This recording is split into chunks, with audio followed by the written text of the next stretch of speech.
Hello friends, welcome to success zone. मैं हूं कुमार गौरव। स्वागत करता हूं आपका अपने यूट्यूब चैनल पर।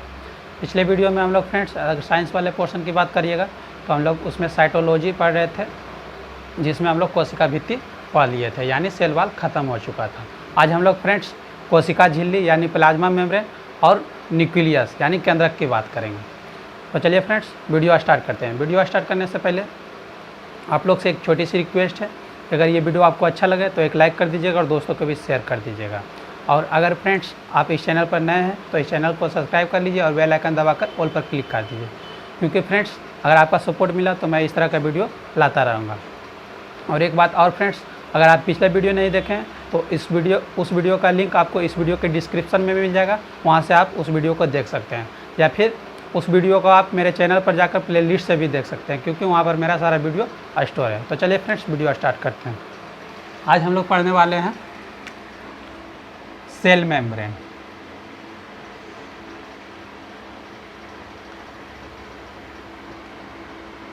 सेल मेम्ब्रेन या फिर इसी को बोला जाता है प्लाज्मा मेम्ब्रेन,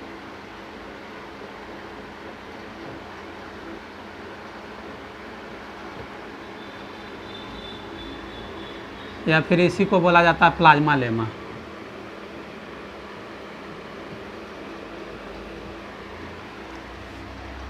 सेल मेम्ब्रेन यानी कोशिका झिल्ली,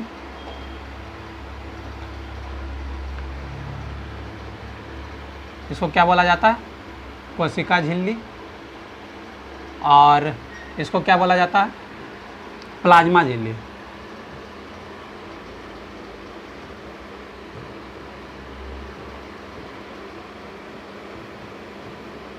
प्लाज्मा झिल्ली। और ये जो है ये क्या है? Plasma lemma.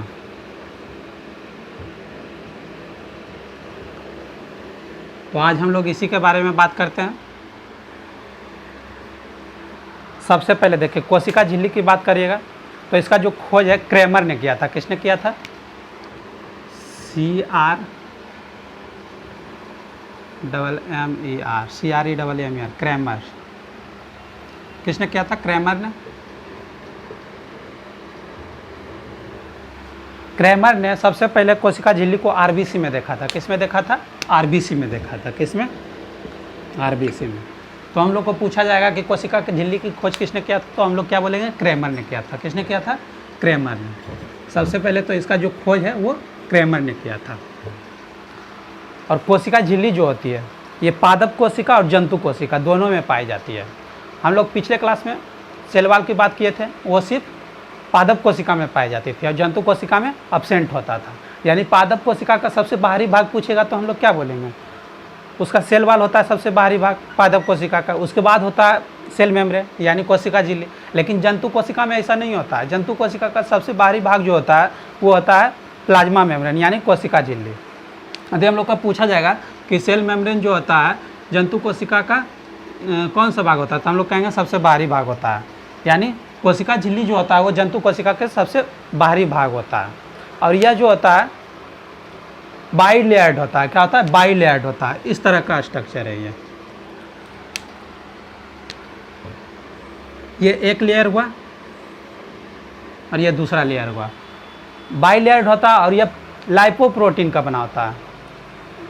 लाइपोप्रोटीन या फिर ज़्यादा बेहतर आप कह सकते हैं कि ये फॉस्फोलिपिड का बना होता है। कैसे बना होता है? फॉस्फोलिपिड का बना होता है। फॉस्फोलिपिड का बना होता है कुछ इस तरह से बना होता है। इसका लिपिड वाला जो भाग होता है वो बाहर की ओर इस तरह से रहता है, अरेंज हुआ, कुछ इस तरह से अरेंज रहता है। इसका लिपिड वाला जो पोर्शन होता है कुछ इस तरह से अरेंज रहता है।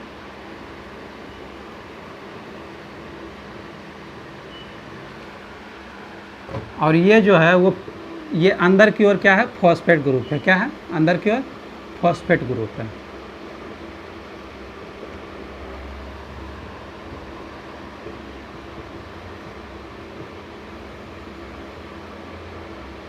ये फॉस्फेट ग्रुप।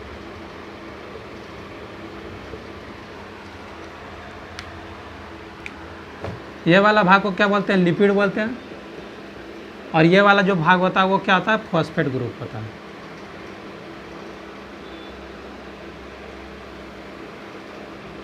इसका जो थिकनेस की बात करिएगा, थिकनेस जो होता है यानी मोटाई जो होता है वो 75 एंगस्ट्रम होता है, या फिर इसी को बोल सकते हैं 7.5 नैनोमीटर।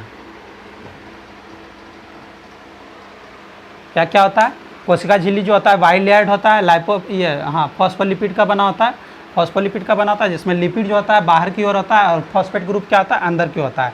लिपिड बाहर की ओर होता है और ये जो है वाटर हीटिंग है। क्या है, वाटर हीटिंग है, मतलब वाटर से ये नफरत करता है, ये वाटर से दूर रहना पसंद करता है। फॉस्फेट ग्रुप जो है वाटर लविंग है, यानी ये वाटर के पास रहना पसंद करता है। आगे बढ़ते हैं।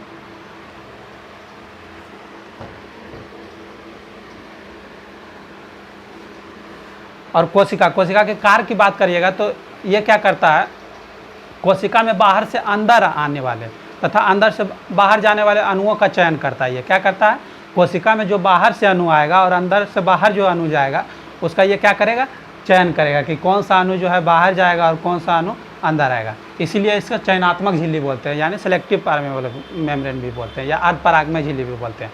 दरअसल झिल्ली जो होता है वो 4 प्रकार का होता है। कितने प्रकार का होता है, 4 प्रकार का होता है। एक परागमय झिल्ली होता है, एक परागमय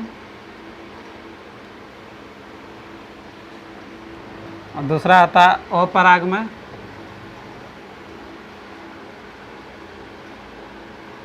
और तीसरा आता है अर्धपरागमय,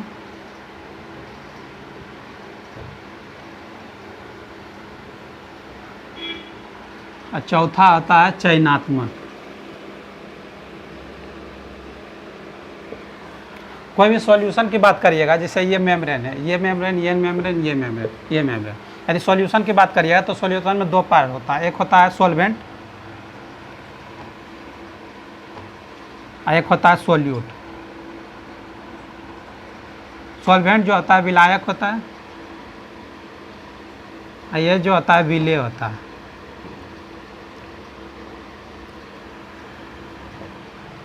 तो औसा मेम्ब्रेन जो सॉल्वेंट, इससे सॉल्वेंट भी चल जाएगा और सोल्यूट भी इधर से उधर जा सकता है। क्या होता है, सॉल्वेंट भी और सोल्यूट भी दोनों पार हो सकता है, मतलब दोनों क्रॉस हो जाएगा, तो इसको क्या बोलेंगे, परागमय झिल्ली बोलेंगे। और अपरागमय झिल्ली में क्या होता है, सॉल्वेंट और सोल्यूट दोनों में से कोई पार नहीं, मतलब कोई भी क्रॉस नहीं कर पाता है झिल्ली से, इसलिए इसको क्या बोलते हैं, अपरागमय झिल्ली। ये ऐसा झिल्ली होता है अर्धपरागमय झिल्ली जिससे कि सिर्फ सॉल्वेंट यानी विलायक, सिर्फ सॉल्वेंट, इसे सिर्फ सॉल्वेंट क्रॉस कर सकता है, यानी विलायक ही सिर्फ क्रॉस कर सकता है, तो इसको क्या बोलेंगे, अर्धपरागमय झिल्ली। और चयनात्मक झिल्ली ऐसा होता है जिससे कि सॉल्वेंट तो पार होता ही है, सॉल्वेंट तो इसे क्रॉस कर ही जाता है और कुछ सेलेक्टेड अणु भी इससे पार करते हैं। क्या होता है, सेलेक्टेड अणु भी इससे क्रॉस कर जाते हैं, इसलिए इसे चयनात्मक झिल्ली बोलते हैं। और जितना भी बायोलॉजिकल मेम्ब्रेन है, यानी लिविंग थिंग्स वाला जो मेम्ब्रेन है, सजीवों वाला जो मेम्ब्रेन है, वो होता है सेलेक्टिव परमेबल। क्या होता है, चयनात्मक झिल्ली होता है। तो ये था कोशिका झिल्ली के बारे में कुछ फैक्ट। अब हम लोग इसको नोट कर लेते हैं और फिर से समझने का कोशिश करते हैं। इसका एक एक पॉइंट नोट करते जाते हैं और इसको समझने का कोशिश करते हैं।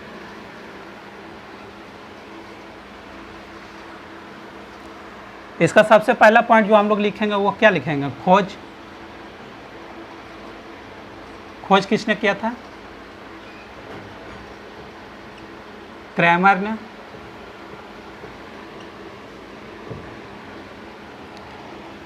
आरबीसी में की थी,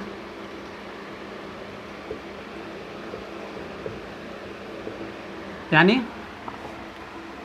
सेल मेम्ब्रेन का खोज किसमें किया था, क्रैमर ने किया था आरबीसी में। यह पादप तथा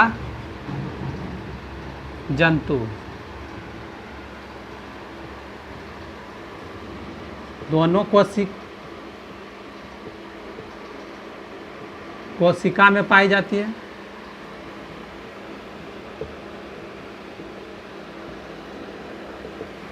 यह पादप तथा दोनों कोशिका में पाई जाती है, लेकिन पादप कोशिका की जो बाहरी परत होती है वो सेल वॉल होती है और जंतु कोशिका की जो है सबसे बाहरी परत सेल मेम्ब्रेन हो जाएगा। यह जंतु कोशिका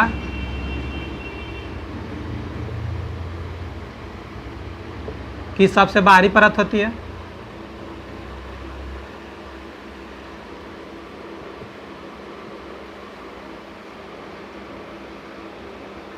सबसे बाहरी परत होती है।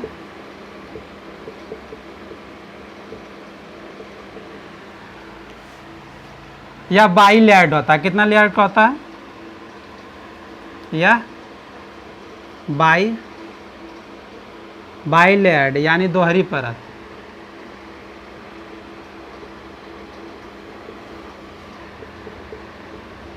दोहरी परत होती है जो कि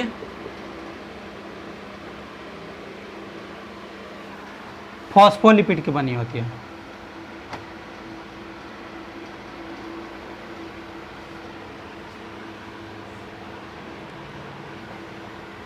फॉस्फोलिपिड की बनी होती है।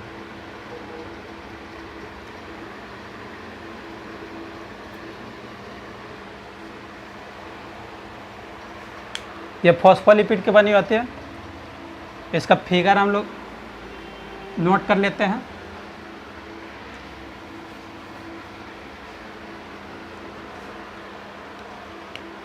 हम बताए थे फॉस्फोलिपिड यानी ये तो सबसे पहले बाई लेयर्ड कुछ इस तरह की होगी और इसमें लिपिड जो है बाहर की ओर इस तरह से अरेंज रहेगा।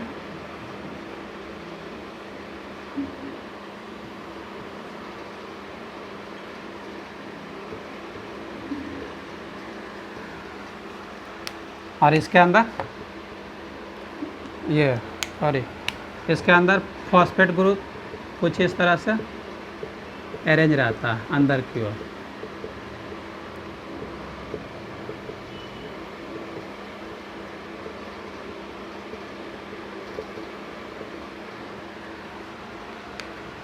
ये क्या है? लिपिड है।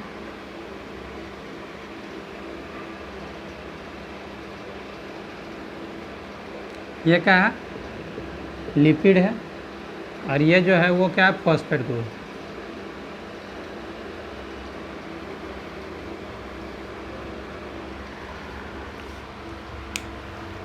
हम लोग इसका स्ट्रक्चर वगैरह देख लिए। अब हम लोग इसका कार्य देखते हैं। तो इसका कार्य की बात करिएगा तो इसका कार्य क्या होता है?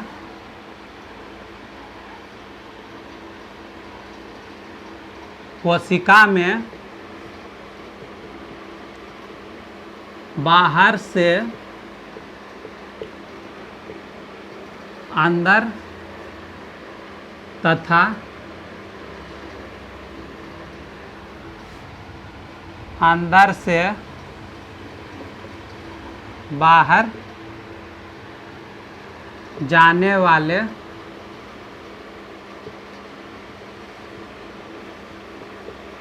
अणुओं का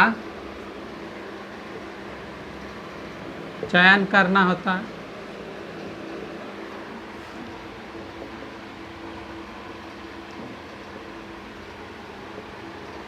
इसलिए इसको क्या बोलते हैं?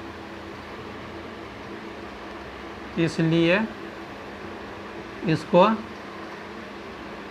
चयनात्मक, इसलिए इसको चयनात्मक झिल्ली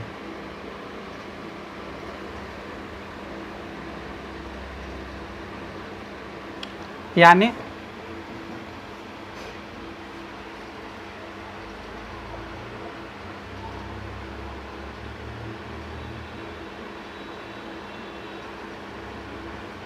सेलेक्टिव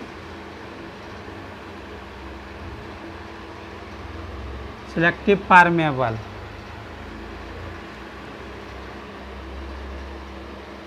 सेलेक्टिव परमेबल मेम्ब्रेन और अर्ध परागमय झिल्ली भी कहते हैं।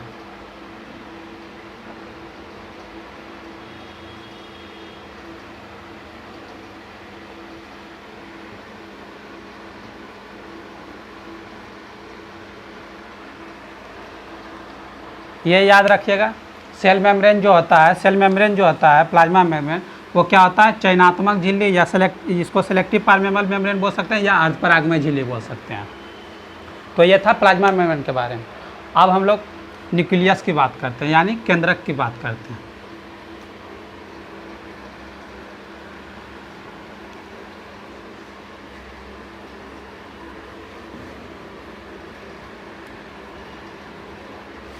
अब हम लोग किसकी बात करेंगे, न्यूक्लियस।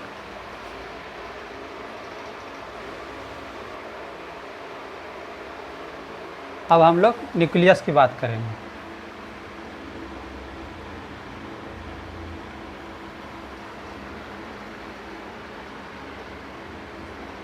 यानी केंद्रक।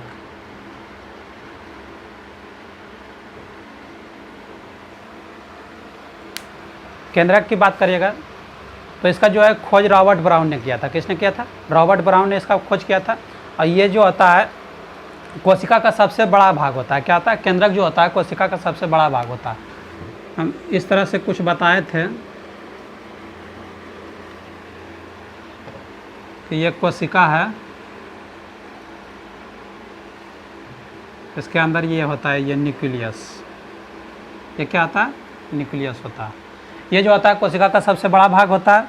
अब पादप कोशिका में जो होता है न्यूक्लियस, वो जंतु कोशिका की अपेक्षा बड़ी होती है। क्या होता है, पादप कोशिका का जो न्यूक्लियस होगा वो जंतु कोशिका के न्यूक्लियस की अपेक्षा क्या होगा, वो बड़ा होगा। ये बात याद रखिएगा। और ये जो होता है, ये बात तो याद रखिएगा, एक जंतु कोशिका और पादप कोशिका वाला। और दूसरा बात ये है कि इसका ये जो होता है, इसे ब्रेन ऑफ सेल भी बोला जाता है। क्या बोला जाता है, ब्रेन ऑफ सेल या सेल मैनेजर बोला जाता है। क्योंकि कोशिका का जितना भी वर्क फंक्शन होता है, जितना भी काम होता है, यहीं से कंट्रोल होता है। कहाँ से कंट्रोल होता है, न्यूक्लियस से, यानी केंद्रक से। इसीलिए इसको क्या बोला जाता है, ब्रेन ऑफ सेल या मैनेजर ऑफ सेल बोला जाता है। क्या बोला जाता है इसको, ब्रेन ऑफ सेल और मैनेजर ऑफ सेल बोला जाता है। उसके बाद केंद्रक की बात करिएगा तो केंद्रक जो होता है, एनिमल में अगर बात करिएगा तो ह्यूमन के आरबीसी में एब्सेंट होता है, यानी उसमें नहीं पाया जाएगा। और प्लांट की बात करिएगा तो इसका एक उत्तक होता है, फ्लोएम। क्या होता है, फ्लोएम। फ्लोएम में एक सिप सेल होता है, यानी चालनी कोशिका होता है, उसमें भी केंद्रक अनुपस्थित होता है। और केंद्रक का 4 भाग होता है। कितना भाग होता है, मान लीजिए ये केंद्रक है, इसका 4 भाग होता है। सबसे पहला तो भाग होता है, वो होता है केंद्रक झिल्ली, केंद्रक झिल्ली। और दूसरा बात होता है केंद्रक द्रव,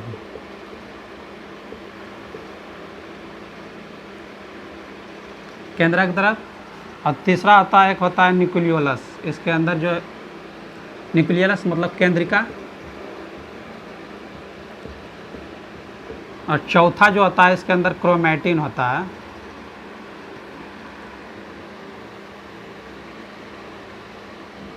यही 4 भाग होता है। क्या होता है, यही 4 भाग होता है। और न्यूक्लियस की बात करिएगा, ये केंद्रक झिल्ली की बात करिएगा तो ये लाइपोप्रोटीन की बनी होती है। किससे बनी होती है, लाइपोप्रोटीन की बनी होती है। और इसमें बहुत सारा छोटा छोटा छिद्र पाया जाता है। क्या होता है, छोटा छोटा छिद्र पाया जाता है। इस तरह से छोटा छोटा छिद्र पाया जाता है इसमें, जिसके द्वारा क्या होता है, केंद्रक को पोषक तत्व का परिवहन होता है। केंद्रक में क्या होता है, पोषक तत्व का परिवहन होता है, किसे, छोटा छोटा छिद्रों के द्वारा। और यदि केंद्रक द्रव की बात करिएगा तो ये कलरलेस होता है। क्या होता है, कलरलेस होता है, मतलब रंगहीन होता है। और इसमें क्या क्या पाया जाता है, इसमें क्रोमैटिन पाया जाता है। केंद्रक द्रव में क्रोमैटिन पाया जाता है, डीएनए आरएनए पाया जाता है, राइबोसोम पाया जाता है और कुछ एंजाइम भी पाया जाता है। और केंद्रिका की बात करिएगा तो ये केंद्रिका जो होता है, इसका खोज फोंटाना ने किया था। किसने किया था, फोंटाना ने किया था। और ये हमको कोशिका विभाजन में हेल्प करता है। क्या करता है, कोशिका विभाजन में हेल्प करता है। कौन, केंद्रिका। और क्रोमैटिन की बात करिएगा तो क्रोमैटिन जो होता है एक धागेनुमा स्ट्रक्चर होता है। कुछ इस तरह से धागेनुमा स्ट्रक्चर होता है, जो आगे चलकर न्यूक्लिक अम्ल का फॉर्मेशन क्या करता है, क्या करता है, न्यूक्लिक एसिड का फॉर्मेशन करता है, न्यूक्लिक अम्ल बनाता है। और क्रोमैटिन 2 प्रकार का होता है, एक होता है यू क्रोमैटिन, एक हेट्रोक्रोमैटिन। यू क्रोमैटिन की बात करिएगा तो इसमें डीएनए की मात्रा अधिक होती है। और हेट्रोक्रोमैटिन की बात करिएगा तो इसमें आरएनए की मात्रा अधिक होती है। तो चलिए फ्रेंड्स, न्यूक्लियस का एक एक पॉइंट नोट करते हैं हम लोग और इसको समझने का प्रयास करते हैं।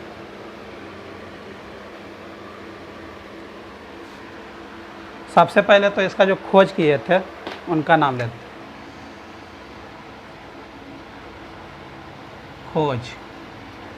खोज किसने किया था? रॉबर्ट ब्राउन ने।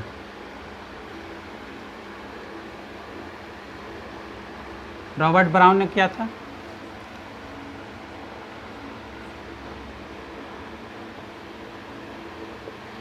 यह कोशिका का सबसे बड़ा भाग होता है।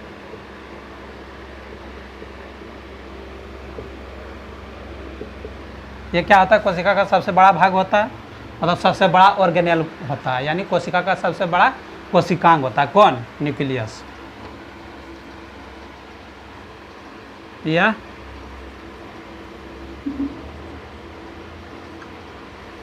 पादपों में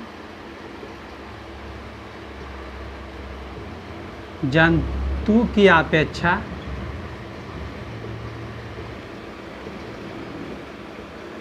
बड़ी होती है।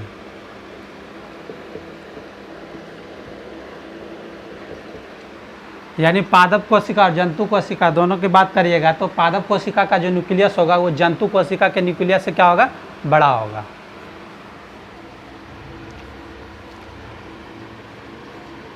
इसे ब्रेन ऑफ सेल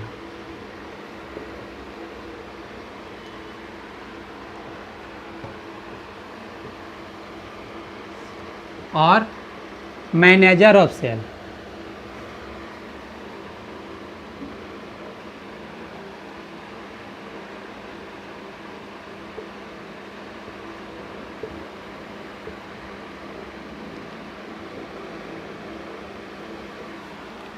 कहा जाता है।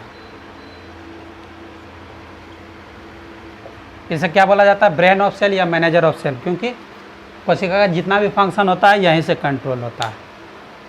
आगे बढ़ते हैं।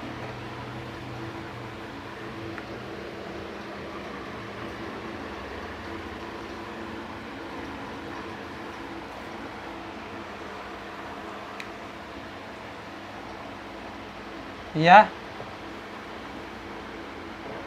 ह्यूमन आरबीसी में अनुपस्थित यानी एब्सेंट होता है।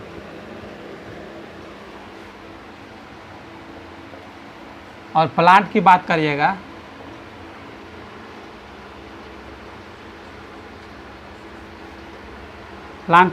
तो उसमें फ्लोएम एक टिश्यू होता है, उसके अंदर सिव सेल यानी चालनी कोशिका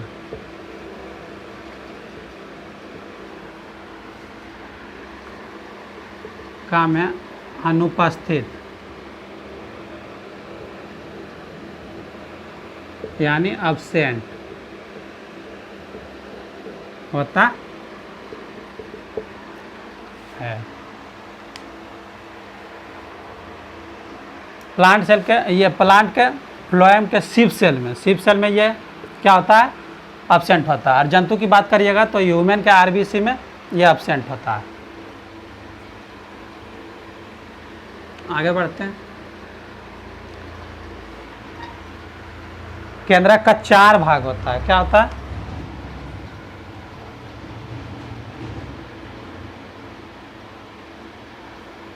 केंद्रक का 4 भाग होता है। कितना भाग होता है? 4 भाग होता है। पहला जो होता है वो केंद्रक झिल्ली यानी न्यूक्लियस मेम्ब्रेन।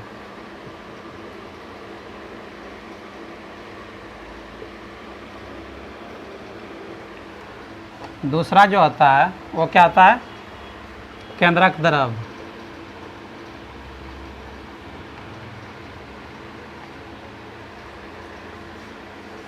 यानी न्यूक्लियोप्लाज्म।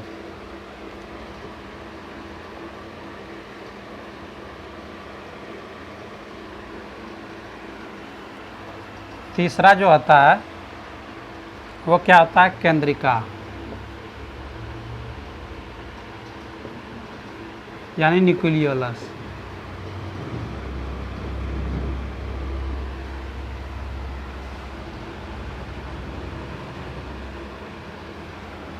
और चौथा जो होता है वो क्या होता है, क्रोमैटिन।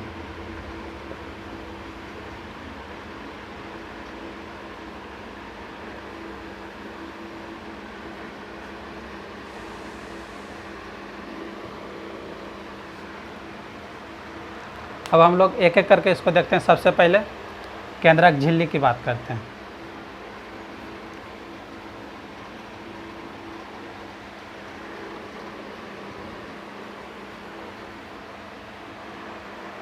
सबसे पहले किसको देखते हैं, केंद्रक झिल्ली।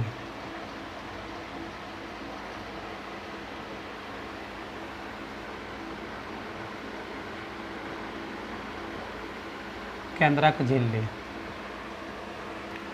केंद्रक झिल्ली की बात करते हैं तो ये क्या होता है, लाइपोप्रोटीन का बनाता है। किससे बनाता है,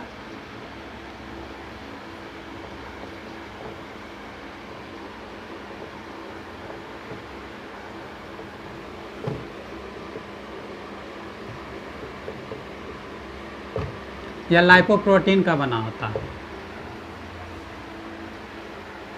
क्या चीज़ का बना होता है ये लाइपोप्रोटीन का बनाता है।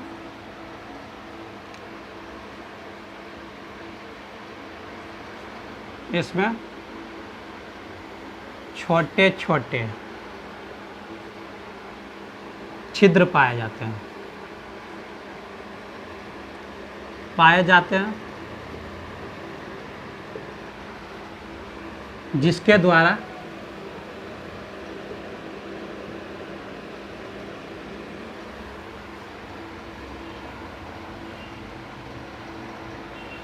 केंद्रक को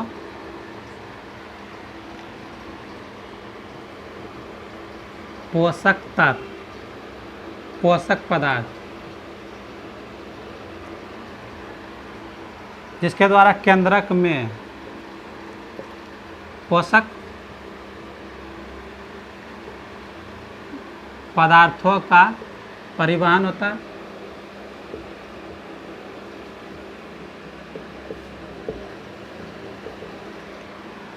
इसके द्वारा क्या होता है, पोषक पदार्थों का परिवहन होता है। अब दूसरा हम लोग जो देखने वाले हैं वो केंद्रक द्रव। क्या है, केंद्रक द्रव।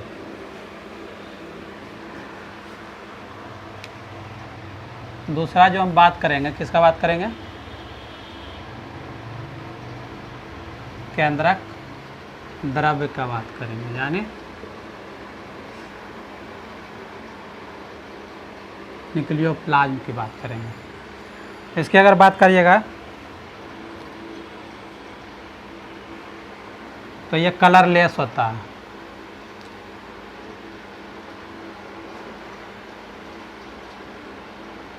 कलरलेस यानी रंगहीन, रंगहीन होता है। और इसमें क्रोमैटिन होता है, इसमें क्रोमैटिन पाया जाता है। और इसमें डीएनए और आरएनए पाया जाता है। राइबोसोम भी पाया जाता है।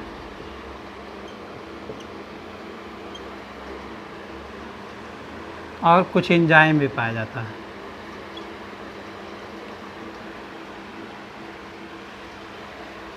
क्या क्या पाया जाता है, सबसे पहले तो ये कलरलेस होता है, यानी रंगहीन होता है। और इसमें क्रोमैटिन पाया जाता है, जो कि धागे नुमा स्ट्रक्चर होता है। इस तरह से इसमें इस तरह से धागे जैसा क्रोमैटिन पाया जाएगा। और इसमें डीएनए आरएनए भी पाया जाएगा। कौन पाया जाएगा, डीएनए आरएनए। डीएनए का मतलब होता है, इसका फुल फॉर्म होता है deoxy ribonucleic acid.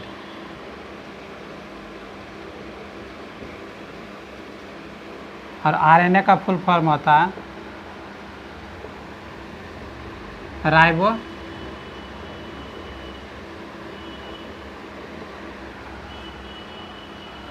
Nucleic acid.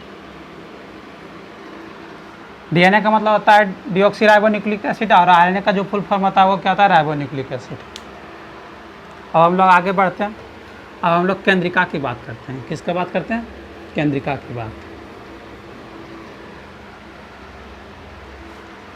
और हम लोग तीसरा में आते हैं, केंद्रिका में। किसमें?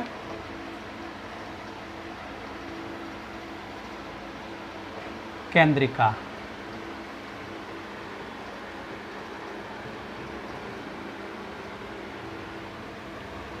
न्यूक्लियोलस।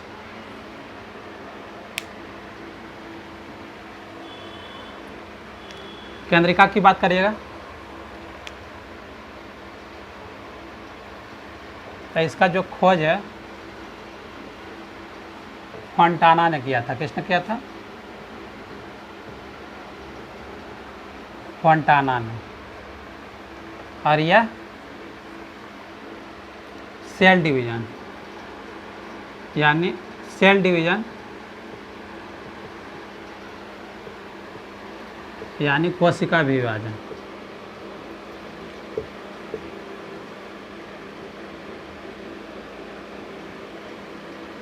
कोशिका विभाजन को प्रारंभ करता है।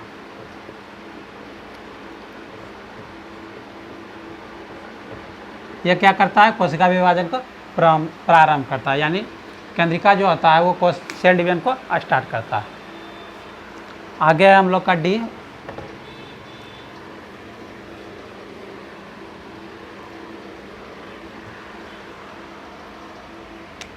डी में क्या था हम लोग का? क्रोमैटिन।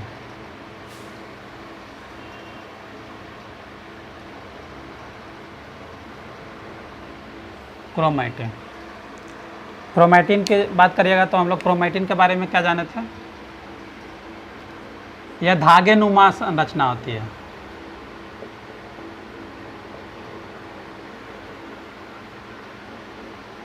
यह धागे नुमा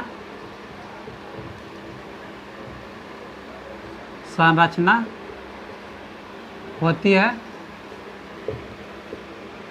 जो कि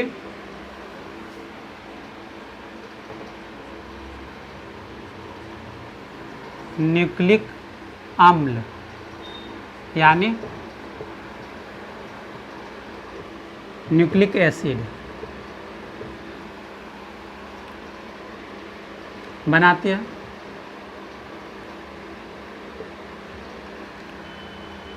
यह क्या करता है? न्यूक्लिक अम्ल बनाती है। और ये जो होता है यह दो प्रकार का होता है।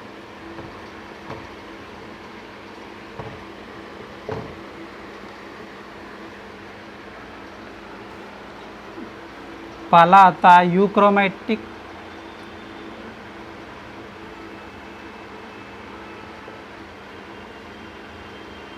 और दूसरा आता है हेट्रोक्रोमैटिक।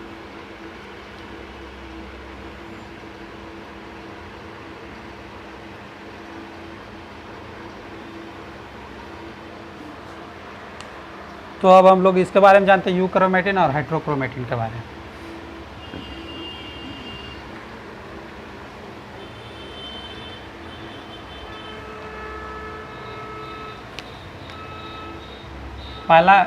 पहला की बात करिएगा यूक्रोमैटिन की।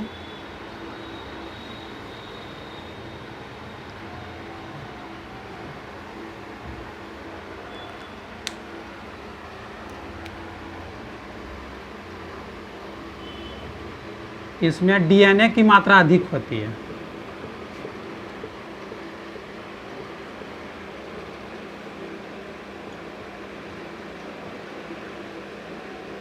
इसमें डीएनए की मात्रा क्या होती है? अधिक होती है।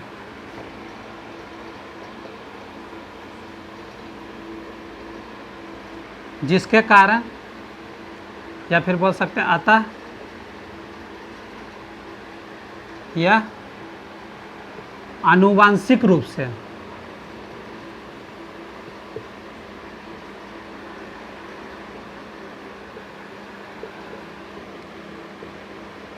काफ़ी सक्रिय होता है।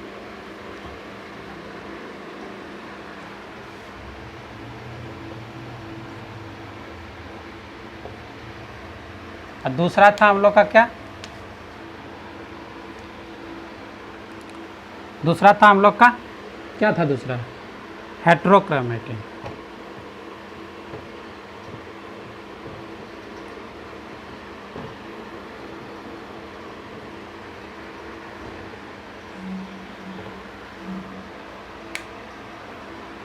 इसमें क्या होता है, आरएनए की मात्रा अधिक होती है। इसमें आरएनए की मात्रा अधिक होती है।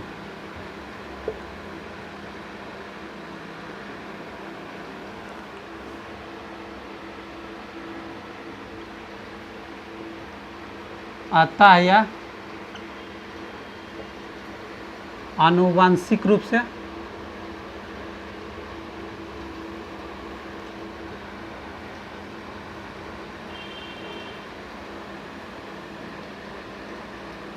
निष्क्रिय होता है।